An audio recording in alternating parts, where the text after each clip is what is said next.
दोस्तों नमस्कार, स्वागत है एक बार फिर से। चलिए जानते हैं बिहार की ताज़ा खबरों को, लेकिन उससे पहले अगर आपने अभी तक इस चैनल को सब्सक्राइब नहीं किया तो सब्सक्राइब कर लें ताकि आपको बिहार की ताज़ा खबरें रोजाना मिलती रहे।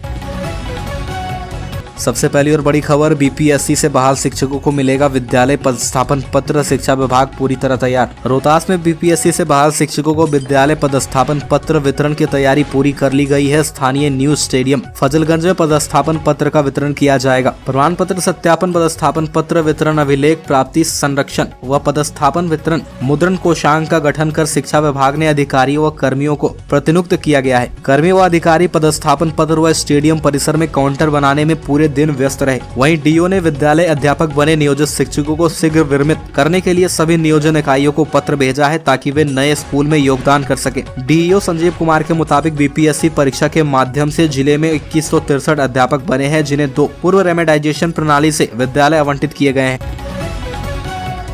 अगली खबर, नीलेश मुखिया हत्याकांड में गोरख राय गिरफ्तार, झारखंड के लोहरदगा से गिरफ्तारी। वर्चस्व की लड़ाई में हुई थी हत्या, 25 लाख की सुपारी भी दी गई थी। नीलेश मुखिया हत्याकांड में नामजद अभियुक्त गोरख राय की झारखंड से गिरफ्तारी हुई है। अब तक इस मामले में शूटर समेत 9 लोगों की गिरफ्तारी हो चुकी है। नीलेश मुखिया के परिवार की ओर से 3 भाइयों गोरख राय, पप्पू राय, धप्पू राय को मुख्य आरोपी बनाया गया था। पटना पुलिस के मुताबिक नीलेश मुखिया की हत्या वर्चस्व की लड़ाई में की गई थी। इसके लिए 25 लाख रुपए की सुपारी भी दी गई थी। घटना के पहले से ही तीनों भाइयों ने पटना शहर छोड़ दिया था। हत्या के लिए पूरी प्लानिंग की गई थी। घटना के 3 महीने के बाद भी मुख्य आरोपी पप्पू राय, धप्पू राय फरार है। पुलिस को भी अब तक इनके बारे में कोई ठोस सुराग नहीं मिला है। खोजबीन जारी है। अगली खबर, रिटायर्ड बीएमपी जवान के बेटे की हत्या, रेलवे ट्रैक पर फेंका मिला शव। 10 साल पहले किया था प्रेम विवाह। पुलिस जिला नवगछिया के रेलवे स्टेशन के समीप से रिटायर्ड बीएमपी के सूबेदार के बेटे का खून से लथपथ शव बरामद किया गया है। मृतक के शरीर पर धारदार हथियार से हमले का निशान है। ऐसी आशंका जताई जा रही है कि हत्या कर रेलवे ट्रैक पर अपराधियों ने शव को फेंक दिया है। पुलिस ने मृतक के जेब से आधार कार्ड बरामद किया है। इसके बाद उसकी पहचान की गई। मृतक युवक की पहचान नवगछिया के नवादा निवासी रिटायर्ड बीएमपी जवान के सूबेदार कमलेश्वरी राम के बेटे जितेंद्र कुमार के रूप में की गई है। मृतक के परिजनों ने बताया कि जितेंद्र सरकारी नौकरी की तैयारी करता था, जिसको लेकर गुरुवार की देर शाम दौड़ने के लिए फील्ड पर गया था, लेकिन देर रात तक वापस नहीं लौटा। हम लोगों ने काफी खोजबीन की, लेकिन कोई अता पता नहीं चला। इधर शुक्रवार के दोपहर गाँव के ही चौकीदार अनिल कुमार ने रेलवे ट्रैक पर शव पड़े होने की सूचना दी।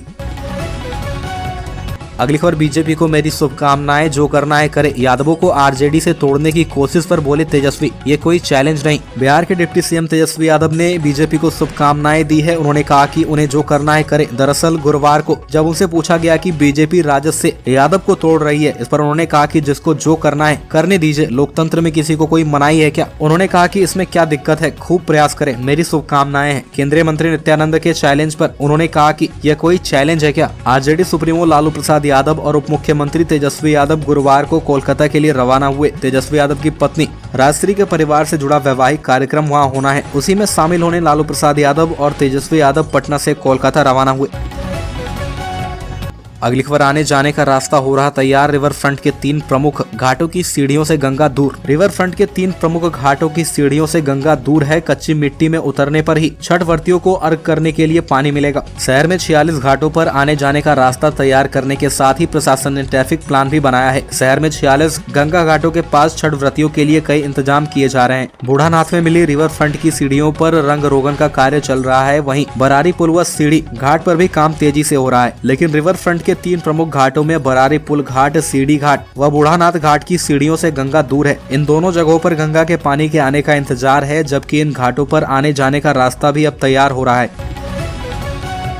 अगली खबर, लोक आस्था के महापर्व छठ पर महंगाई की मार। पिछले साल की तुलना में इस बार फलों की कीमत दोगुनी। लोक आस्था के महापर्व छठ को लेकर फलों का बाजार सजकर तैयार हो गया है। भागलपुर फल मंडी में हर साल छठ को लेकर अलग अलग राज्यों से ट्रक पहुंचती है। फल मंडी से पूरे शहर के दुकानदार फल खरीदने आते हैं और होलसेल रेट में फल मंडी से लेकर जाते हैं। इस बार फल के दुकानदारों के अनुसार बाजार में पिछले साल के मुकाबले कम लोग पहुँच रहे हैं। साथ ही सभी फलों के दाम में भी तेजी आई है। सेब 1600 से 1800 रुपए पेटी मिल रहा है। केला 800 से लेकर 1200 रुपए थोक बिक रहा है। फल के थोक विक्रेता ने मीडिया को बताया कि इस बार सेब 1600 से 1800 रुपए पेटी मिल रही है, जिसमें से एक पेटी में 18 किलो सेब होता है।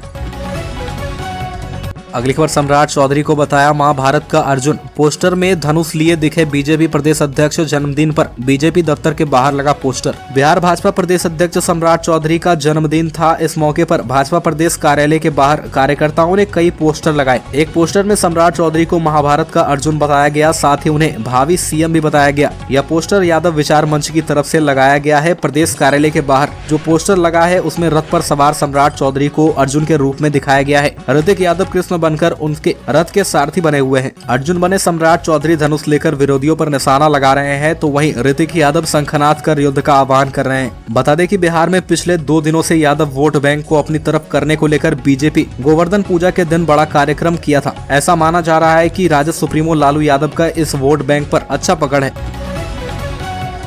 अगली खबर, लैंड फॉर जॉब केस में 11 कर्मचारियों से होगी पूछताछ। सोनपुर रेल मंडल के स्टाफ को सीबीआई ने दिल्ली बुलाया है। लैंड फॉर जॉब मामले में अब सीबीआई सोनपुर मंडल के 10 रेल कर्मियों से पूछताछ करेगी। इसके लिए एजेंसी ने सभी को तय तारीखों पर दिल्ली स्थित सीबीआई मुख्यालय बुलाया है। हाजीपुर महाप्रबंधक कार्यालय ने इस संबंध में सभी को पत्र भेजा है। पत्र में सोनपुर मंडल में काम करने वाले 11 कर्मचारियों को सभी वांछित दस्तावेज के साथ सीबीआई कार्यालय में उपस्थित होने के लिए संबंधित विभाग को विरमित करने के लिए कहा गया है। पूछताछ के लिए 21, 22, 23 और 25 नवंबर की तिथि तय की गई है। मैकेनिकल विभाग ने इन कर्मचारियों में से 9 सोनपुर, 1 बरौनी जंक्शन और 1 मुजफ्फरपुर जंक्शन में कार्यरत है।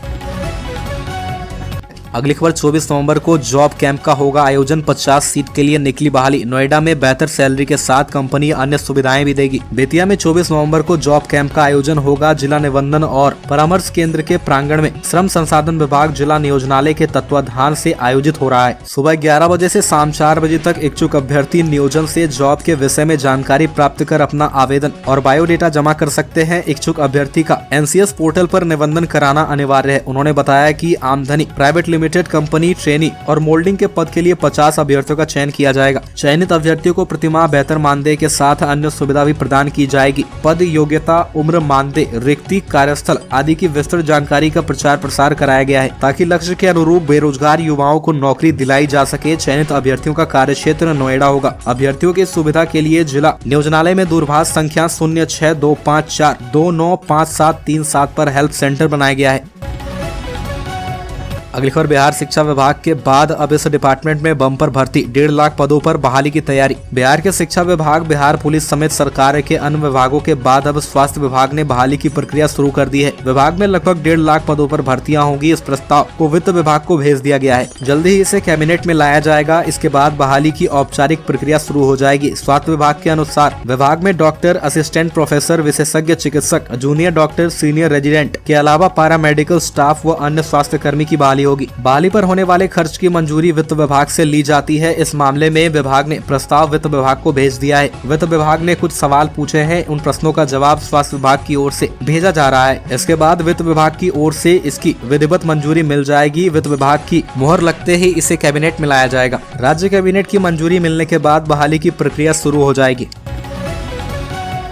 अगली खबर, बिहार में अब बालू माफिया की खैर नहीं। नीतीश सरकार ने बना लिया है प्लान, अब बस एक्शन का इंतजार। बिहार सरकार अब जल्द ही बालू माफिया पर नकेल कसने जा रही है। बालू माफिया के नेटवर्क को जड़ से खत्म करने के लिए प्लान बन चुका है। अब बस एक्शन का इंतजार है। नीतीश कुमार में खनन मंत्री ने साफ कर दिया है कि किसी भी कीमत पर अवैध खनन बर्दाश्त नहीं किया जाएगा। खनन मंत्री ने बालू उठाव की स्थिति का मुआवजा किया है। अवैध खनन को रोकने में SI के बलिदान की घटना दुखद है। उनका बलिदान व्यर्थ नहीं जाने दिया जाएगा। बिहार में अवैध खनन पर और भी नकेल कसी जाएगी। उक्त बातें राज्य के खान एवं भूतत्व मंत्री राजनंदन यादव ने कही। वे गुरुवार को जमुई पहुंचे थे। यहाँ उन्होंने दारोगा प्रभात रंजन के बलिदान स्थल का निरीक्षण किया। साथ ही नदियों में बेतरतीब तरीके से बालू उठाव का भी मुआयना किया।